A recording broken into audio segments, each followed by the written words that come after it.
I don't know if anyone sees people in general the way that Neeraj sir does. You know, feeling like you're being seen, I think Yeah. it brings out something in you that you didn't even know was there. I saw my dad, he was howling, he was a mess. I haven't seen him like that in a long time, and my sister's eyes were bloodshot, and I was like, I'm not gonna go up to them because I know if I do, I'm gonna start Aww. crying again. I did try to approach it with as much social responsibility as possible, and I think I feel like a much more confident and responsible member of society. Hi guys, this is Janvi Kapoor. My hair's a mess, but that's okay because we're at the Cannes Film Festival with Sucharita.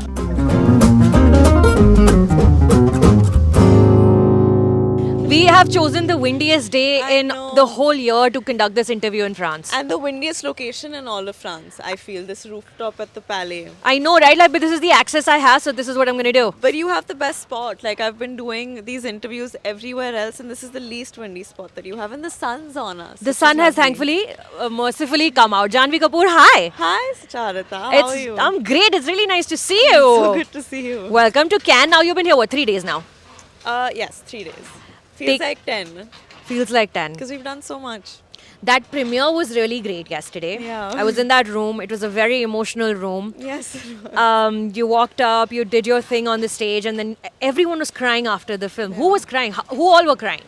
Everyone. And it wasn't like gentle, cute sniffles. It was like, and like I really heard people, I think, have existential crises in that room, which I loved. Like I enjoyed. And the thing is, I saw the film once before, a slightly different cut, and I was the biggest mess in the world. So much so that Neeraj sir, who's a very sensitive, like the most sensitive man I know, Yeah. even he was like, इतना क्यों रो रही है? Even he was like, maybe I should have recorded it. And so yesterday I was like, मैं आज नहीं रोऊंगी. And Vishal was the first one to kind of crack. Yeah. And he was like starting to sniffle up. And I looked at him and I smiled. I said, not me, not today. The second a certain point, A particular plot a point. particular plot point happened, I was a mess. Yeah. I know that you went into a little bit of depth preparing for this role for your character in this film, Sudha Bharti. Yeah. Tell me the preparation that you did. I know you read a bunch of literature and things. Yeah. You know, actually, Sucharita, me and Neeraj sir met during COVID. And it was actually for another film. And we were doing workshops. That film never got made. And we did workshops for about 10 days. And I think it was through those interactions that he sort of nudged me into being, I would say, a more curious and responsible citizen with regards to, I mean, I've always been sort of aware of the privilege that I come with, but I think he made me more aware about the different sorts of privileges that there are in society and social hierarchies, and he spoke about his experiences, and honestly at first I was quite ashamed that I knew so little about it. And so I think that kind of triggered, wahan wo chingari jal gayi. Ah. And I guess that's when the social awareness sort of started. I started building on it a little bit, but then I read the script and I realized the only way that I could reach this character and play her the way that she needed to be played and do this kind of story, the kind of justice that it needs, was if I was as educated about her belief system as possible. And there's so much history there and all of these dynamics and all of Yeah. these equations, and so I did try to approach it with as much social responsibility as possible. And I think in turn what has happened is that I feel like a much more confident and responsible member of society. So, Sudha, your character, without going into too much detail, is an Ambedkarite. And she has these principles that she doesn't just want for herself, she wants them to be applied to other people's lives as well. And she wants everyone to sort of come together in unity. What was that like, becoming this person who you have little to nothing in common with? You know, but that's the thing. It was such a gradual process, and I think I prepped with all of this literature over a couple of months, so it didn't seem like, I know Neeraj mentioned you read Annihilation of Caste yeah, as well. and a lot of other stuff, and so it didn't feel like, okay, I'm jumping into this world blind, and I'm playing someone who is completely different to me, because she is very different to me in many ways. But by the time it came down to playing her, there were so many aspects of her belief system and her politics that I was in complete agreement with. Yeah. And and so many aspects of, I mean, she is an Ambedkarite, but there's so many aspects to his politics that I'm a great supporter of. And I think so many things that he's advocated for and fought for in society were things, I mean, there's a reason he's celebrated the way that he is, and I completely agree with everything that he's done for society. And so that belief system, by the time it came around to me playing that character, um, it felt like my belief system to a very That's so large nice. extent. It didn't feel like, okay, I'm pretending to believe these things. It felt like I felt as passionately about the points she was making Yeah. as she actually was. Like, especially when she spoke about the need for education, I Yeah. think that really resonated with me. I really think that's the solution to a lot of things. Is it hard to shed a certain version of yourself and then imbibe a character that is so born out of the director's mind? Like it's so close to Neeraj, these characters in this film. Talk to me about working with him to shed an image of yourself and become Sudha.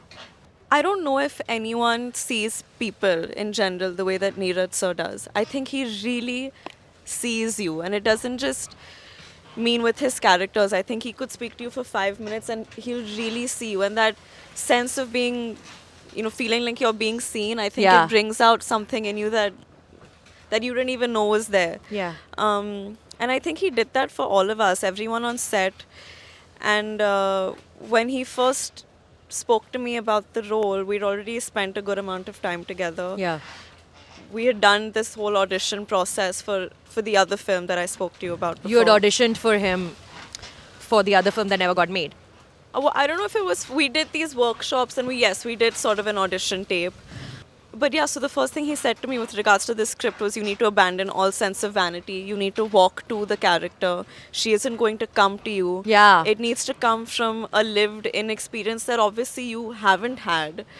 But that meant a lot to me. I know how much this story, these experiences, what this film is trying to gently say, not Yeah. sort of aggressively. I know how much that means to him, and he means a lot to me. So I feel like your relationship with your directors is always good. Like anytime I have even a slight conversation with you after you've completed a film, you're always like, this director means a lot to me. You're really like invested in their journey as well. yeah, but if I may say so, and this is a horribly politically incorrect thing to say, but Neeraj sir is different. Oh, yeah? He's just different, and I think all my other directors know it, because I Yeah. kind of like, after working with him and after spending time with him, I'm kind of like, yeah, but what Neeraj sir said, but Neeraj sir said, and they're always kind of like rolling their eyes. And I mean, you can ask Suds, he was very this thing. That's about- Sudhanshu Saria, yes. Yeah, about Who made Neeraj sir, Ulaj. because I go on and on and on about He's Neeraj jealous. sir. You're getting to talk about Neeraj sir so much. I think I'm supposed to wrap this up before no, the I'm so wind sorry. topples this over. I know I only got like very few minutes before the wind decides to like sweep us away into the canned water. Just take me back to that moment yesterday of your father and your sister sitting in the auditorium and watching this performance, and I saw it was a very emotional moment with the family afterward as well. Yeah, and I on purpose, I greeted everyone, but I saw my dad. He was howling. He was a mess. I haven't seen him like that in a long time. And my sister's eyes were bloodshot, and I was like, I'm not gonna go up to them because I know if I do, I'm gonna start Aww. crying again. But he was so moved by the film. I don't think I've seen him have such a visceral reaction to any piece of art in such a long time. And Yeah. I think it was extremely cathartic for everyone in that theater. Yeah. I mean, community viewing and to be moved by something made with such sincerity Yeah. together collectively felt like such a special experience. I mean, yeah, the applause was great, and seeing yourself big on the screen at the Cannes Is Film always Festival lovely. was great, but to experience something in a room with people and to know that what you tried to say connected with them and they felt something, Yeah. it's incomparable, that feeling.